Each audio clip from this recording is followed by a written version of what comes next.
Venice, Kaouther Ben Hania on Gaza drama, The Voice of Hind Rajab. At least, with this film, I wasn't silenced. In her new film, the Four Daughters director tells the story of 6-year-old Hind Rajab, who phoned Red Crescent volunteers from a car in Gaza after her family was killed. For more than a decade, Tunisian filmmaker Kaouther Ben Hania has blurred the boundaries between fiction and non-fiction, crafting work that moves between dramatization and documentary while remaining anchored in lived experience.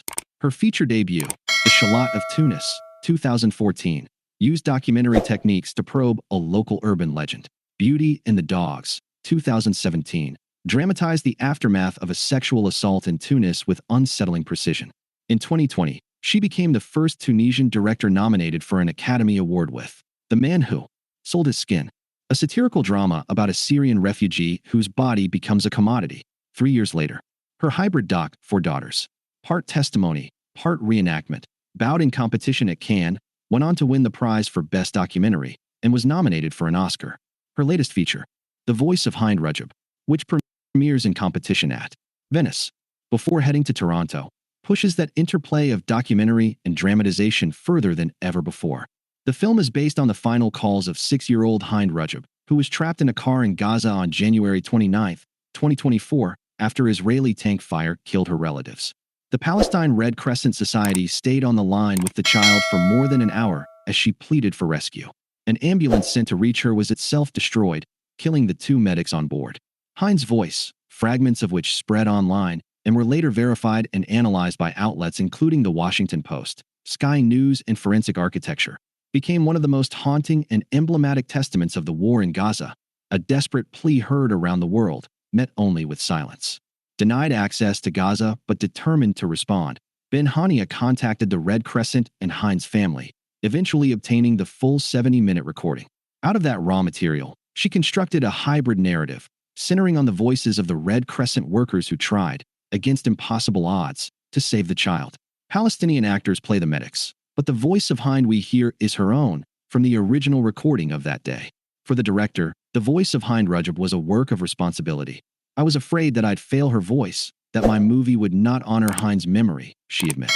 If Four Daughters interrogated the boundary between memory and performance, The Voice of Hind Rajab forces audiences to confront the line between witnessing and complicity.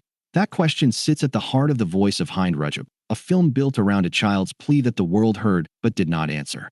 It confronts not only the silence that met Hind's call, but also the broader complicity of those, including the international media, who bear witness to suffering in Gaza without being able or willing to provide help for the voices calling out. The project has also drawn high-profile support from Hollywood figures including Brad Pitt, Joaquin Phoenix, Rooney Mara, Alfonso Cuarón, and Jonathan Glazer, who have all come aboard as executive producers on the film, raising the hope that Hind's voice, once ignored, may now carry further. Tunisia has selected the film as its official entry for the Academy Awards in the Best International Feature category. Kaouther Ben Hania spoke to The Hollywood Reporter about building a cinematic language for grief and testimony, the ethical weight of representing Hind's final moments, and the need to refuse complicity. At least, with this film, I wasn't silenced. How did you first hear about Hind's story, and what made you feel compelled to tell it as a film? When the Red Crescent shared an extract of her call, it was all over the internet. It's how we encounter all the horrible things coming from Gaza these days. I was very affected by the voice, this little girl asking for help. It stayed with me. After that, I heard the Red Crescent had a full recording, so I contacted them. When I heard the recording, what haunted me was not just the violence of what happened, but the silence between the sounds. I was prepped for another movie, but I had to stop everything and tell this story. I felt like my part as a filmmaker was to find the best, most cinematic way to transmit what I received. This recording, this voice. Everything was already there. I just had to find out from which perspective I wanted to tell it.